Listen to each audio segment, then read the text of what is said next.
We know you love Dragon Ball, and like us, are forced to wait for that Dragon Ball Super Broly sequel. Luckily for you, we have the next best thing to new episodes. How about an alternate timeline where Broly was sent to Earth instead of Vegeta?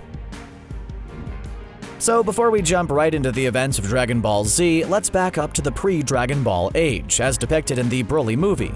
In that film, we saw that Broly was identified as a particularly powerful Saiyan and left planet Vegeta with his father. Right after that, Frieza obliterated the planet in order to destroy any possibility of one of those mythically powerful Saiyans rising up to destroy him. Those are the events of the main timeline, but how could they change so that Broly winds up in the Frieza Force like Vegeta? Well, what if Frieza discovered Broly's power before King Vegeta did? Instead of fearing the child, perhaps he enlisted the young legendary Super Saiyan into his forces as he did in DBZ Broly decades later. With a new super weapon at his command, Frieza would have no use for the other Saiyans and would obliterate the planet just like in the Prime timeline. At some point in the future, the prideful Prince Vegeta would want to challenge the supposed legendary Super Saiyan to prove that he was the more powerful Saiyan.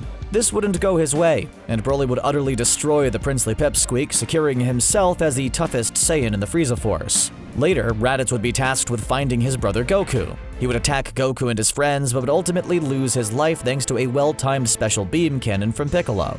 Of course, that would only be the beginning, as Raditz would use his final breath to tell them that the legendary Broly was heading to Earth and that they had no hope of defeating him. The rest would go pretty much the same way as it did in the Prime timeline for a while. Goku would train with King Kai while the rest of the Z fighters trained on Earth. After the fighters think they've trained enough, two ships will come crashing out of the sky. Broly and Nappa land on Earth, and Nappa once again takes the lead. Broly's rage would barely be contained by his collar, as Nappa and the Cybermen take on the Z fighters. Of course, things would take a turn when Goku arrives triumphantly to save his friends. He takes on Nappa once again and makes quick work of him, while Broly watches in tense anticipation.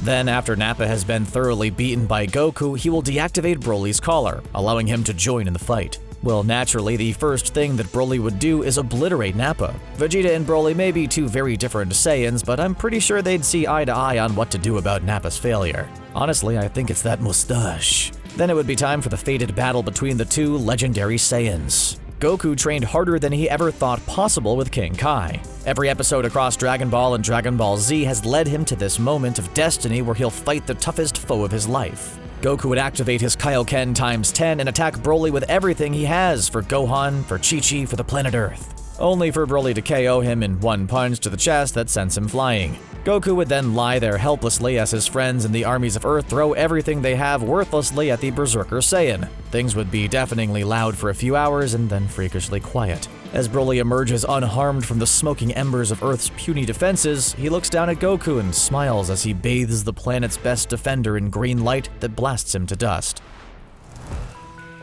At this point, Frieza will realize that he may have miscalculated by bringing the insanely powerful Saiyan child into his service. Broly was tasked with bringing Frieza the Dragon Balls and conquering Earth, but he left the entire planet a cindering heap of ash and ruins while the Dragon Balls were turned to stone. Frieza would then turn his attention to planet Namek, where he would plot to use their Dragon Balls to grant him power even Broly could scarcely imagine. Meanwhile, Broly would have gotten a taste for true unhinged carnage, and it would be quite difficult for him to go back to servitude. It would have taken some of the Frieza Force's best men to bring Broly back in, even with his collar causing him intense physical pain. Once he gets in that berserker state, it's nearly impossible to get him out of it. Luckily, one of the soldiers, Chile, has more success bringing him in.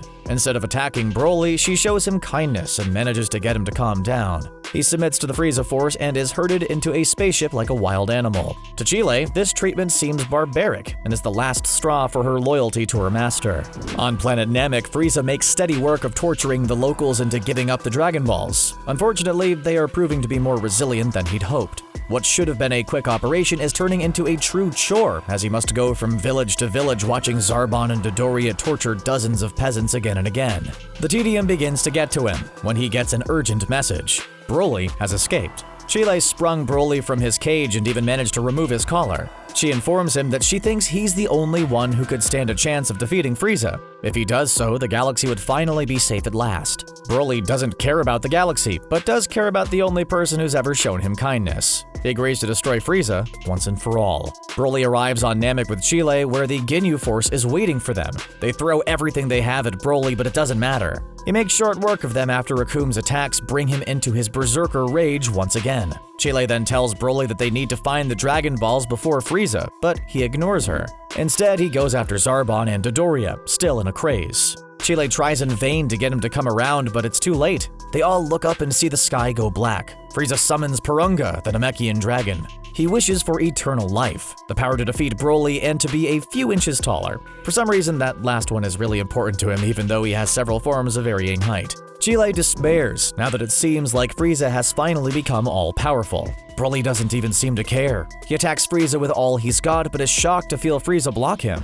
The tiny warlord strikes Broly harder than anyone ever has, sending him flying back. He tries to take Frieza on, but it's no use. Frieza slaps him away like he's just a fly. Seeing that Broly is hurt, Chile screams out for him. Frieza sees that Broly found himself a friend and starts to laugh. He uses his death beam to silence her as Broly watches. The anger boils in Broly harder than it ever has before. His hair changes color, and the landscape starts to shift around him. Within seconds, he's achieved Super Saiyan, dwarfing his previous power. He charges at Frieza and surprises him by hitting with a force he didn't think was possible. Frieza may have wished for the power to defeat Broly, but he didn't foresee Broly's ability to surpass his own power by such a great degree. The two battle like Goku and Frieza did in the Prime timeline until Namek is a shell of itself, very near complete destruction.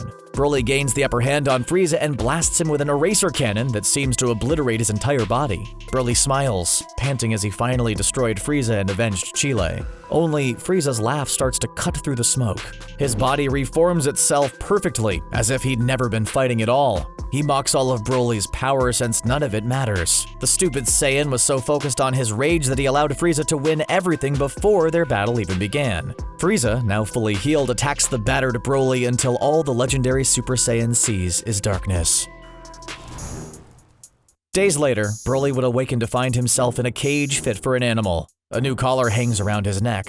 A happy Frieza looks on at Broly with a smile. He informs him that Broly will now be Frieza's favorite pet. He makes Broly compete in gladiator-style battles for his perverse amusement. Hunters are tasked with finding monsters worthy enough to take Broly on. Frieza even sets his own brother Cooler in the arena to challenge Broly. The legendary Super Saiyan manages to take down Cooler, but is stopped before he obliterates him. This brings Frieza great joy, as he can feel his own powers growing. Because of how he worded his wish to the dragon, Frieza's powers will always just be higher than Broly's. So the more power that Broly gains in the arena, the more Frieza becomes truly unstoppable. Meanwhile, Frieza has his sights set on something higher than galactic conquest. Since his powers have grown, he's decided that he would like to be the new god of destruction, overtaking Lord Beerus. He challenges Beerus to a fight, confident that he would be able to take Beerus down. Much to Whis' surprise, the Golden Frieza actually manages to overpower Beerus. His access to legendary Super Saiyan power levels plus his own natural abilities has granted him the power to even overtake Universe 7's God of Destruction. With Beerus out of the picture, Frieza takes his place at Whis' side as a god.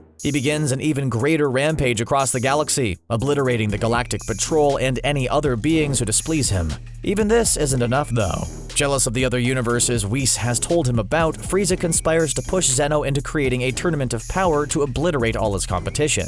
He has supreme confidence that his Broly would be able to destroy any warrior from any other world. He tells Broly about the tournament, and much to his shock, Broly seems excited about the idea. He begins to train every day in his cell with a single-minded focus. Frieza even feels himself get more powerful as Broly's power level expands more and more. Whatever's motivating Broly has reawakened his focus and rage. Once the tournament begins, it's clear that Frieza's confidence in Broly was well-founded. Team Universe 7 includes Broly, King Cold, Cooler, Captain Ginyu, and several other members of the Frieza Force. Most of the team fails to hold up against the serious competition, but Broly more than makes up for it. He even goes up against another legendary Super Saiyan but manages to defeat her. Frieza laughs at every single universe that's destroyed by his team. Every one of them who gets taken out of the tournament, Frieza destroys, including his own father. As the tournament rages on, eventually all have been defeated, except Broly, Jiren, and Golden Cooler. Broly and Jiren seem evenly matched, while Cooler gives Team Universe 7 just enough of an edge to seem like the favorites to win. As the two push Jiren close to the edge, Broly smiles at Cooler. He releases Jiren and charges towards his teammate. He pushes Cooler and himself out of the arena. Frieza looks at Cooler and Broly in horror as they appear beside him. He goes to destroy Broly with a death beam, but it's too late. Zeno erases all of them from existence. And Broly finally has his revenge. And there you have it, our take on the alternate Dragon Ball where Broly takes Vegeta's place. What do you think is a good name for this continuity? Dragon Ball B? Let us know in the comments, and don't forget to like and subscribe for more CBR content. As always, thanks a lot for watching.